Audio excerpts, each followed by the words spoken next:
Tom, we're back with our third and final new series review for the week.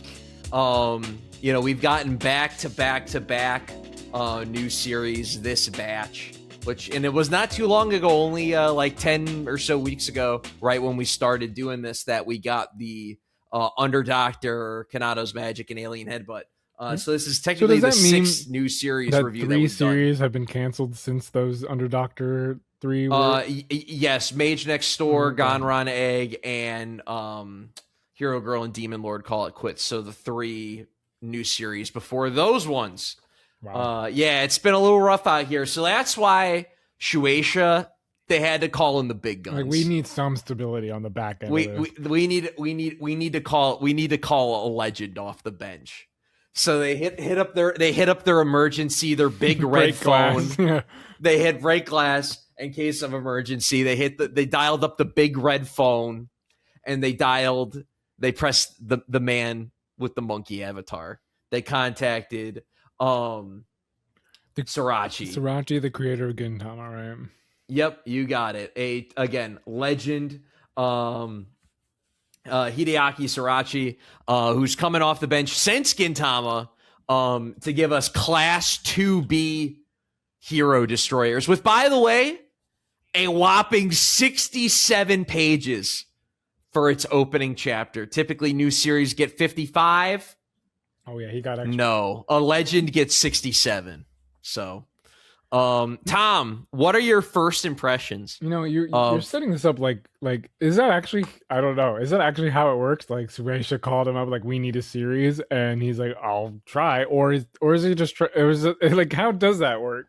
I'm mostly goofing, but it was definitely something where during the author's notes, or the author comments this week, Shinohara, the creator of Witch Watch, who was also in the magazine when Gintama was around, when he was doing Sket Dance, he made a remark that, like, Srirachi being back in Jump is like crazy, and apparently there was a lot of discussion between Srirachi and the editors to like make this like series and first chapter happen. Okay, so because that would change obviously my perspective too, if it's like, we need something off the bench, and he's like, okay, like, and has to wing it anyway. No, I think he's wanted to it's making manga's too fucking crazy to just be, to just be doing it for no reason. You were goofing. Okay. Sometimes I trust you because you know that shonen stuff deep. So yeah, I mean, it's Gintama Legacy. This is a weird first chapter. I mean, it's juvenile in a lot of ways. The humor is very silly. It's very video gamey, which it's very Dragon Quest. He's a big I've apparently, I found out before reading the first chapter that it was like I read some comment where they're like, Dragon Quest references and poop jokes are back in Jump, and the series is about both in big ways. Yeah, I mean, one thing that's interesting, we were just talking about a relatively new mangaka, their series. Like, I vaguely knew that this was the Gintama guy, but even if you didn't tell me, there's just a level of like precision to, like, like in the art. There's a high level of for a pretty like juvenile like plot and everything that we're gonna get into. I think it's a like very like well done. Like, I read this first chapter like twice in like two days, and then I reread it again clean. for this. It's just so I love it. Pro. Like, oh, this is a pro. Like, this is a vet who knows what he's doing. He knows how to do visual comedy as well as, it's like joke, writing as well. The character design's really clean. The art's great. There's a lot to like. It's very meta. So somebody who's like been and played with all the forms and tropes. There's that kind of reverse isekai, fish out of water thing. Basically, yeah. Where it's like there's the video game world, and the demon lord gets sent to like a high school through a toilet, which was a very funny panel. Like, I love the panel like, of her head just sticking out of the toilet. Yeah, there's just a lot to like. I think it's a little wordy, this first chapter, there's a lot of reading, like a lot of dialogue. There's a lot of setup of this like set, like this weird kind of contract demon lords portal. Like I think I'm glad it had 66 pages because honestly, it was still a little wordy for me. Um, because it's kind of a complicated premise, but overall, like it's you can tell it's very well done and did what it needed to do to sell the premise. Yeah, so let's kind of get into the story, and then we'll kind of take some breaks to discuss in more detail.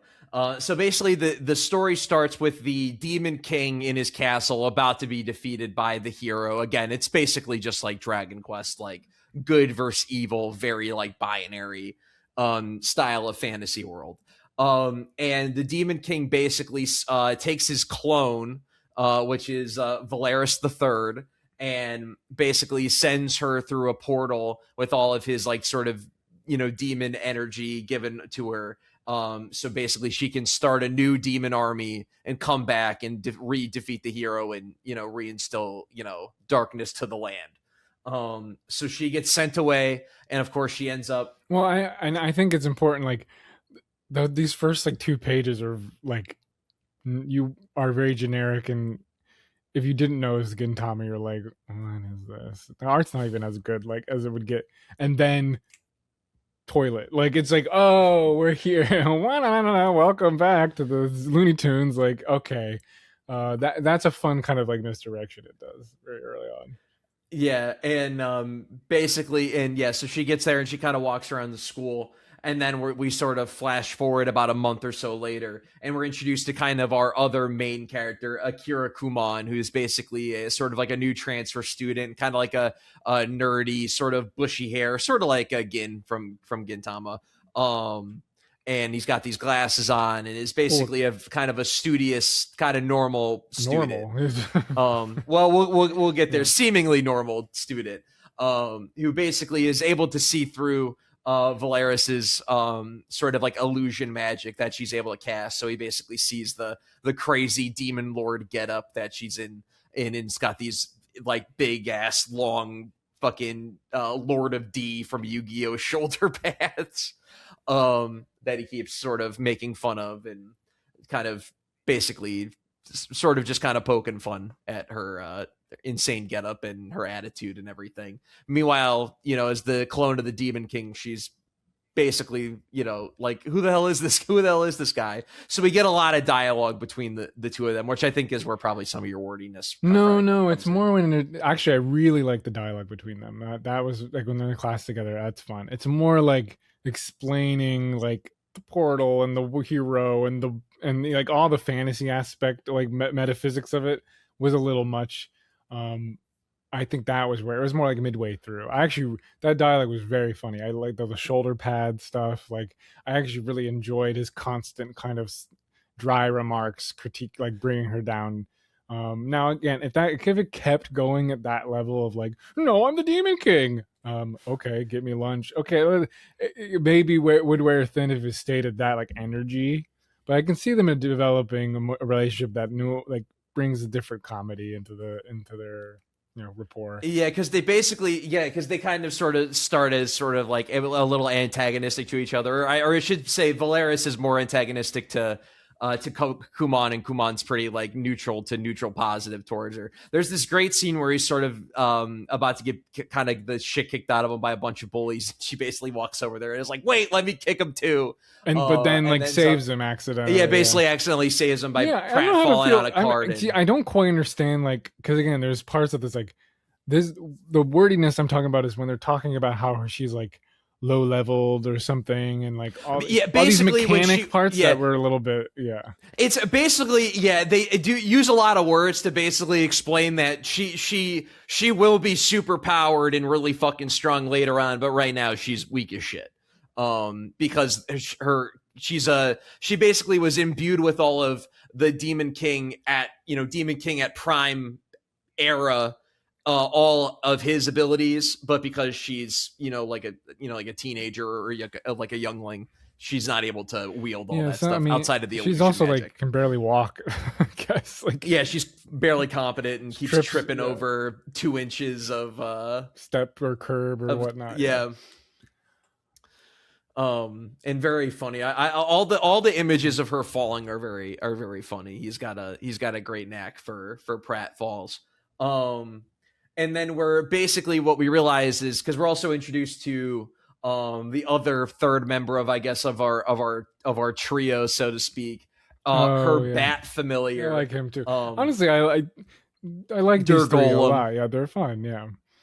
Yeah, and he's a very sort of like doting, character. Like, why you messing with this human? Like, what are we, kind of what are we doing? And basically, she kind of reveals that the whole reason why she's been chilling at this school since she got here, is because she's in search of a demon king in our world, Demon King Commode, who basically is a demon high schooler who kills people in the bathrooms. Yes. And we learn shortly that the person that she's looking for is in fact Akira Kuman, is the Demon King Commode, even though he looks nothing like the Demon King from his pictures, and the art style's totally different. Yeah, and I can't quite like gather if this guy is smart or not, or if he is like it's just like an idiot delinquent and he's just putting on airs as being kind of like a normal studious student. Yeah, like, it's basically that, where he's basically like a dumbass, but he's trying to be like you're trying to come across as very like smart. I thought the joke, because he runs into the bullies, the joke about like how they're just like he's doing all these equations on the board, and it's just the equation is like you're a monkey who takes their clothes off and minus puts plus them on. Minus. I'm like, that's really funny. But like also like I was actually thinking his gimmick was that he was smart. But clearly he's not. Like yeah, he's like a it's not even necessarily he's a dumbass who thinks he's smart. He's a dumbass who comes across as you think he's not smart. Trying to, he's just right. There's a good scene in chapter 2, which I also read this week because we're a little behind on doing these new series reviews. There's a great moment where he goes up to the board and he starts writing all these equations, and he basically writes the equations in a way that spells out "I don't know" in kanji. Okay. And it's like yeah, that's basically that's probably the bbest way to sum up his character in a nutshell. But when he's not trying to be the best student he can be, he's in the bathroom taking a dump, where he's got to unleash the beast. This is interesting. Yes. And basically what ends up happening is the toilet that Valeris the third comes through, she basically uses illusion magic to block off so no one uses it, but he can just see through her illusion magic like it's no big deal. So he goes in that stall, and of course there's a bunch of bullies in there, and he's trying to take a dump and they're harassing him. Which, how can they see the stall to kick it? That's a great question. That's a good question. Maybe he ruined the illusion by opening it. Who knows? Or maybe it's just the toilet. I don't know. Doesn't make any sense. Yeah. Okay, wait a second. Bad manga. Not reading it. Not gonna read chapter 2. And the basically as he's going to take a dump, the portal opens back up, and some goblins from the fantasy world start coming over. Yeah, this was interesting. This is like a twist because it's like the hero sent the goblins to kill the demon lord. And I know this title is like Hero Destroyerz, which the not a fan. But like it does seem like almost we're gonna be fighting the hero in this manga, which is fun. And that's basically what we're doing because the goblins show up and they take out the some of the bullies, and Valeris is like, yes, thank you, you've come for me, and they're like, yes, yeah, we've come for you. And then we get this awesome, pretty serious looking panel too, where she gets fucking like stabbed with a pike, and she starts like bleeding out from the side, and they're like, yeah, the hero basically sent us to kill you, and he's going to take good care of us if we take you out. So not only are we going to have to deal with more classic hero style characters, but all the villains, our goblins and our orcs and our dragons and stuff have also turned against our demon king as well. So this is when he ends up basically going full sicko mode, going full demon on the toilet, which, true, very true and real. and basically unleashes the beast inside and goes hard on them goblins. Again, like very like there's just a lot of funny lines in this fight. And it's also obviously well drawn and everything. It's just like I was like there's one thing he talks about, like don't use the bidet at high power just to feel like it was like yeah, just to feel it's habit forming. Yeah. and then the familiar's like that's very personal. Like that's not even a rule. Yeah, he's like killing all of them while he's spitting up all this bathroom etiquette. It's amazing. And then this big giant goblin comes out of the toilet, and he basically is like, "Fucking human shit's not going to do anything to me." So he grabs Valeris and stabs him with one of the spikes on her shoulder pads, which ties that joke. I think we're both pretty on board. I think we both like this a lot. Oh, I love this. Yeah. I love this first chapter. This is probably the best first chapter that we've done, read. For sure. Yeah. I was gonna ask you, like, Gintama is something that I remember during the second look days, you couldn't really avoid not talking about Gintama because if you were a anime YouTuber, which to my shame I was, you're constantly on Mal, and like the meme constant, at least back then, was like Gintama movies were like top like 9.98. Always, yeah, like, exactly. So you're like, okay, what's going on? But they're like 5,000 episodes long, and I remember trying to watch some of it, and it was just something that I never got into, and maybe because I didn't get it because it took so much investment. So part of this is like I'm a little intimidated by Gintama because of it. I know people love it, and I know it's a type of humor that doesn't land with everybody either because it's so like scatological and kind of like juvenile in that way, but what's your relationship to Gintama? Do you similar to me? Because I probably watched 14 episodes of the series, and then like I didn't quite like get hooked to it. Yeah, I don't. Unfortunately, I don't have too much experience with it. I did watch the first handful of episodes when I was in college, and similarly, I did not really stick with the anime. I've wanted to read it for a while, maybe and it'd be better being read, it's Gintama along with Slam Dunk, which I know we talked about during Drawn to the Fire. Two like pretty big notable Jump series that are not on the Shonen Jump app, seems which like I wish. Yeah, they got to correct that ASAP. And my hope is that us getting Class-2B will open up us getting Gintama. So, but I think you're stuck trying to find scanlations of it, which I'm down for. I'm down to read.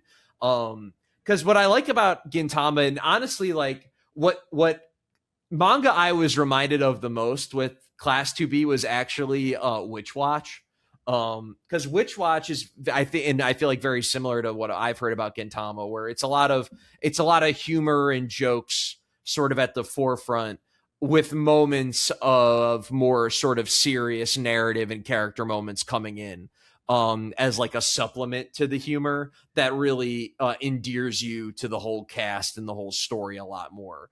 Because I know a lot of people really care about Gintama, and probably one of the reasons why the movies are so well beloved is probably because it features these more serious, more hard-hitting character moments that make you really that really connect you and endear you with the cast. And I feel that way about Witch Watch. And as a manga that, might not be in the magazine in another, 2 years, 3 years for Witch Watch, and that might even be generous. Like I could see this as from a like tone perspective, like a nice sort of continuation of that. In the sense that I feel like Ultimate Exorcist Kyoshi is kind of a continuation of like Mashal's tone.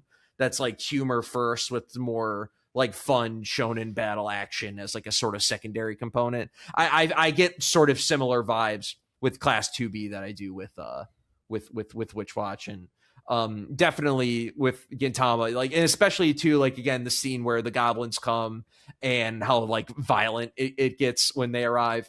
You can see like an element of a bit more like seriousness, like maybe getting installed in the story later on.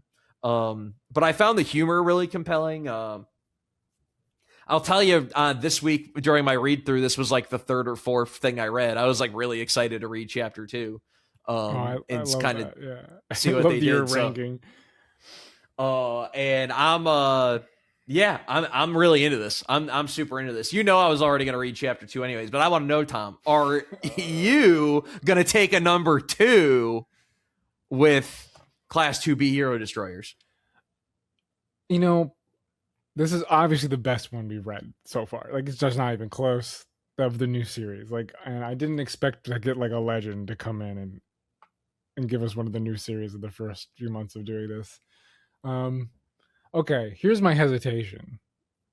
I'm gonna work through this. Like, all right. I do think, and again, there's fresh stuff in this, but like Demon King, fantasy, goblin stuff is just so overdone in manga, right? Like, it's just, yeah, and it's definitely never been like, high fantasy has never been my thing. I kind of roll my eyes at your Lord of the Rings stuff. You show me an orc and goblins, I'm kind of snoring a bit. So it's like the core thing being parodied here. I know it's kind of Dragon Quest, which I do like Dragon Quest, but that core like thing, I just don't like appreciate it as much as people do. So if I was one of those people, I feel like it'd be more exciting to read this, because I would get a lot of the like nuanced of fantasy, high fantasy, whatever you call it. Like, when I hear demon lore, like, it really is like a little bit eye rolling. Even like, I think the demon lord aspect of Free Ren is like the most boring part of it. Like, it's almost, I just like the slice of life stuff about it. Like, you know, like, so I'm a little nervous about that. We'll see. I also, the anti-hero aspect of it is interesting.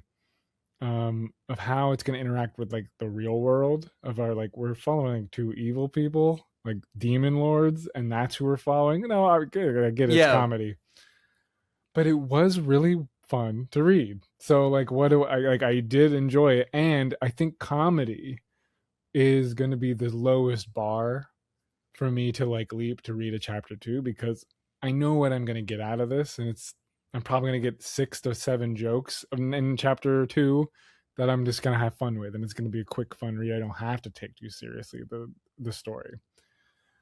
So I think that this is to say, probably not.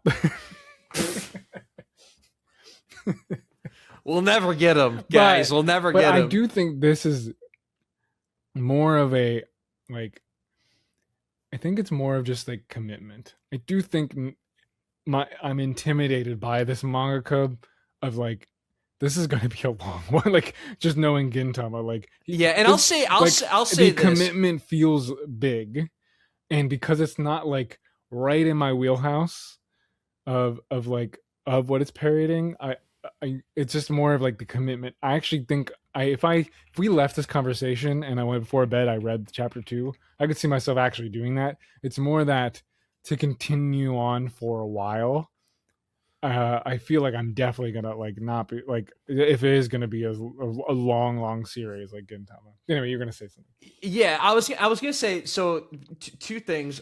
Your big concern seems like it's the not necessarily the core setting, but sort of the like a tertiary like fantasy is like set up to be pretty generic, and I think it's purposefully meant to be as generic and as that's possible. what because it's making fun of these tropes and generic things. I have a feeling that we will go to the fantasy zone, but I think it's going to take multiple years of potential publication for us to like spend meaningful time there.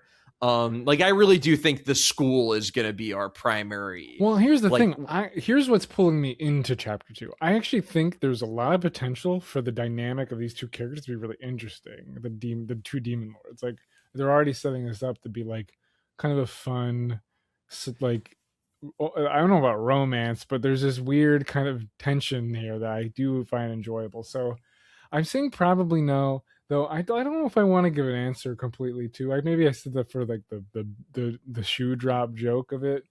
Because if I shouldn't, for the bit, not read a chapter 2 of a manga I enjoyed the chapter 1 of just for the bit. So, you know what? Let's just wait till next session, and I'll surprise you with. if you've read chapters, probably 2 whatever's 2 and 3 by then. Because it's and the other thing I wanted to end on is that, because one of the big things with getting anyone, and this isn't just you, Tom, but this is, you know, a lot of even pretty avid manga readers into giving a new series, especially in Shonen Jump, a shake, is a lot of people are like, well, I got to see if it's going to pan out. I don't want it to get canceled on me. I get that, because well, that's the thing. I have so much manga I own on the backlog that I know are great that I should probably be reading over this. Even on the Shonen Jump app, there's manga I've been meaning to get to that app for so long. But this is definitely, you know what I'll say? Here's what I'll say. This is a new rating.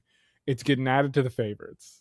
Okay, alrighty. Yeah, so it's at least is on the, like, when I actually want to look at what things when you're ready to get back to it, you'll have it. And I'll say this too, for people who are like that, historically, the numbers pan out this way.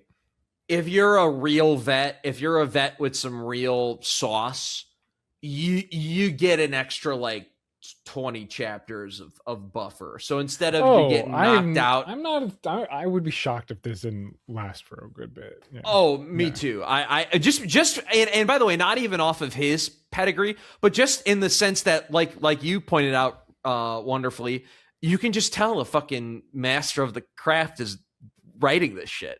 You know, you can tell, right? Like, there is like a panel. There's a clear panel that when he reveals the face of the Demon Lord, that I remember, like, because this is just after reading the Fire basketball one. I was like, because the first page is like, you know, it's kind of vaguely drawn, very generically. It could be anybody. There's a panel where we see their face, and you're just like, oh, this person can draw manga. Like, it's like, okay, like, and that was fun. That was like an interesting thing to notice, that, you know what, I haven't really noticed until I've started for the first time ever, because of the show, following Shonen Jump for real. Like, I've never really followed the series as they come out new. The gap between everything we've read so far that are new series, even the good ones, right, the ones we thought were better, and this, when it could, from just the technical craft of it, let alone if you like it and it ends up running for 10 years, but like just the technical craft, like that's going to be there, you know? Yeah. And cause I looked it up, Ichinose Family's Deadly Sins, which was written by Taizen 5, the creator of Takapi's Original Sin, got about 48 chapters before they canceled it. So it's like a year. So it'd be like at least a year of running. We're gonna get at least 40 chapters of this, is what I want to let people know. Like Asteroid Royale, written by the guy who made Tokyo Revengers, went for about 50 chapters before they axed that. Samurai 8 by Kishimoto went for about 43 chapters before they axed that. Yeah, if you're a notable author, they give you some more. They let your series breathe a little bit more before they axe it at the heels. So, even if you're not 100% sold on it, you'll get more story than if, you know, say you're a newer creator to the magazine, or if you're a guy who had a previously failed series, you know, get reserialized. But that's just something I wanted to bring up too. But anyways, let us know about your thoughts on Class-2B Hero Destroyerz. I really liked it. Tom's adding it to his favorites. Let us know if you're going to be reading chapters 2 and beyond, and stay authentic. Stay authentic. I'm getting, and you can leave this in if you want in the episode, as like a post. We've never done this before, posting. If I have seen this correctly, the Japanese title of this does not have a Z. This was a localization act. A localized changed. But I guess because they had to make it cooler. By adding a Z for the S. Yazu. I mean, yeah, it's gonna have zoo, but that's how it. Oh, maybe it does. Destroyerz. But that can go both ways. Okay. Yeah. They chose a Z, is what I'm hearing. Yeah. Anyway, that's. I feel like Srirachi the type of guy to use a Z. Like are you telling me he's not, like, take your personal opinion about the Z out of it? Like, you're telling me this guy's not going to put a Z in his title for an S? I'll get over it. I'll get over the Z, because everyone's just going to call it Class-2B anyway. But you know, you've been doing that. Like, this whole conversation, you'd be like Class-2B, Class-2B. You're not using the full title.